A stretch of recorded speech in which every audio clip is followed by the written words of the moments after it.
मैंने तो अपने अध्यक्ष को चिट्ठी लिखी थी। अनफॉर्चुनेटली वो चिट्ठी लीक होगी, आपके पास भी है। आप बताइए, आपको मैंने दी है क्या? मैंने कभी नहीं कहा कि मैं कांग्रेस पार्टी से इस्तीफा दे रहा हूँ। अब जिस तरीके से मेरे खिलाफ बयानबाजी हो रही है, प्रभारी बयान दे रहे हैं, आप पार्टी से दिला रहे हैं। मैं तो कार्यकर्ता रहना चाहता हूँ, अगर ये रहने देंगे तो। मैं कहता हूँ कि जो वर्कर नाराज है उसको मनाना चाहिए। वो कहते हैं उसको पार्टी से निकालना चाहिए। वो भी केजरीवाल की फ़ोटो लगाएं, वो भी केजरीवाल की फ़ोटो लगाएं, तो हम अपनी दुकान बंद ही कर दें। मैं समझता हूँ कि मैं असमर्थ हूँ ऐसे माहौल में, एज अ पीसीसी प्रेसिडेंट काम करने को, एज अ कार्यकर्ता काम करने को तैयार हूँ, अगर ये चाहेंगे तो। खुद की असमर्थता जताइए कि मैं जो है असमर्थ हूँ इस हालात में अपना 100% डिलीवर करने के। अब मैंने तो अपने अध्यक्ष को चिट्ठी लिखी थी। अनफॉर्चुनेटली वो चिट्ठी लीक होगी, आपके पास भी है। आप बताइए, आपको मैंने दी है क्या? तो यही देखना चाहिए कि कहाँ से लीक हुई। तो मेरी मंशा जो है केवल ये थी कि भी मैं अपना 100% नहीं दे पा रहा हूँ, और ये रीजंस हैं जिससे मैं कांग्रेस के वर्कर का सामना नहीं कर पा रहा। और मैंने कभी नहीं कहा कि मैं कांग्रेस पार्टी से इस्तीफा दे रहा हूँ। अब जिस तरीके से मेरे खिलाफ बयानबाजी हो रही है, प्रभारी बयान दे रहे हैं, आप पार्टी से दिला रहे हैं।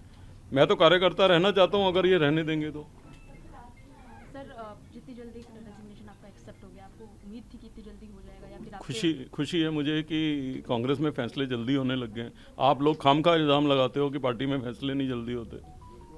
सर, उसके बीच में कोई कम्युनिकेशन हुआ आपसे? बोला गया कि नहीं, अब वापस बिजी लेते हैं? बिजी सब लोग बिजी हैं, चुनाव में बड़ी बड़ी रैलियां कर रहे हैं, तो उनकी प्रायोरिटी नहीं होगी। तो सर, रेजिग्नेशन एक्सेप्ट होने के बाद भी कोई कम्युनिकेशन आया हो कि मैंने कुछ बताया ऐसा ना है? आपको, सब व्यस्त हैं और बहुत सबके पास काम है। तो सर, आपको नहीं लगता कि इस अहम पल पर, जब लोकसभा इलेक्शन बिल्कुल सर पर है दिल्ली में, उस टाइम आपका रेजिग्नेशन भारी पड़ सकता है कांग्रेस पार्टी के लिए, क्योंकि काफ़ी वर्कर्स बटे हुए हैं अभी? अब 4 घंटे में मेरा रेजिग्नेशन एक्सेप्ट कर लिया है, उसके बाद भी आप मेरे से प्रश्न पूछ रहे हैं कि कोई है नहीं है, तो उनको लगता होगा नहीं भारी पड़ेगा। सर, जनरल सेक्रेटरी के साथ भी आपकी कुछ अनबन रही है, लेटर में भी मेंशन है, क्या रीज़न है सर? अब जनरल सेक्रेटरी का व्यूज़ अलग है, मेरे व्यू अलग हैं। मैं कहता हूं कि जो वर्कर नाराज है उसको मनाना चाहिए। वो कहते हैं उसको पार्टी से निकालना चाहिए। मैं कहता हूं कि अगर आप पार्टी के कैंडिडेट हमारे लीडर्स की फ़ोटो नहीं लगा रहे, तो हमको कम से कम अपने कैंडिडेट्स को तो कहना चाहिए कि हमारे लीडर की फ़ोटो लगाओ। वो भी केजरीवाल की फ़ोटो लगाएं, वो भी केजरीवाल की फ़ोटो लगाएं, तो हम अपनी दुकान बंद ही कर दें। सर, जो हाई कमांड से कहाँ गलती रह गई कि ये नीचे की बात समझ नहीं पाए? गलती नहीं रह गई, गलती नहीं रह गई, ऐसा नहीं है कि मैं बहुत समझदार हूँ और वो समझदार नहीं है, ऐसा बिल्कुल नहीं है। प्रश्न केवल इतने भर का है कि पीसीसी की डिग्निटी मेंटेन रहनी चाहिए। आप कैंडिडेट डिक्लेयर करने के पहले, ऑफिशियली डिक्लेयर करने से पहले इनफॉर्मली इन्फॉर्म भी नहीं कर रहे पीसीसी को।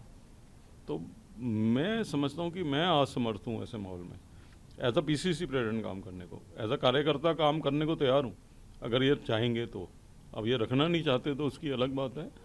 मैं एज ऑफ नाउ मैंने सिर्फ पीसीसी प्रेसिडेंट से इस्तीफा दिया है, कांग्रेस से नहीं। सर, ये अटकलें लगाई जा रही है कि आपको जो कैंडिडेट चुने गए थे उनसे प्रॉब्लम थी, या फिर आपको सीट नहीं मिली उस चीज़ से? नहीं, मुझे उससे प्रॉब्लम नहीं थी। मुझे इससे प्रॉब्लम थी कि जो उम्मीदवार चुने गए हैं उनको कम से कम पार्टी लाइन तो पता होनी चाहिए। एक उम्मीदवार कह रहे हैं कि केजरीवाल ने स्कूल खोल दिए, अस्पताल खोल दिए, कॉलेज खोल दिए। उस कॉलेज का नाम बताएं जो खोल दिया वो। हमारी ये लाइन तो नहीं है, हम मिलके ज़रूर चुनाव लड़ रहे थे। एक कह रहा है कि 4% की पार्टी है, इससे क्या काम लें? कैसे जस्टिफाई करूं मैं अपने वर्कर को? तो मैंने इन हालात में काम करने में असमर्थता जताई है। सर, आप अलायंस से खुश नहीं थे क्या, जो दिल्ली में अलायंस, क्योंकि बहुत टाइम से ये कांग्रेस प्रश्न मेरे खुश होने का या नहीं होने का नहीं है। नेचुरली हम अनकंफर्टेबल हैं अलायंस से, सारे ही हैं।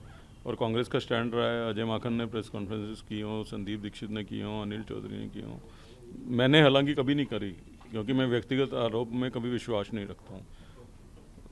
तो जो भी पार्टी की लाइन थी उसको हमने फॉलो किया, ना केवल फॉलो किया बल्कि पूरी कैडर को उसमें लगाया।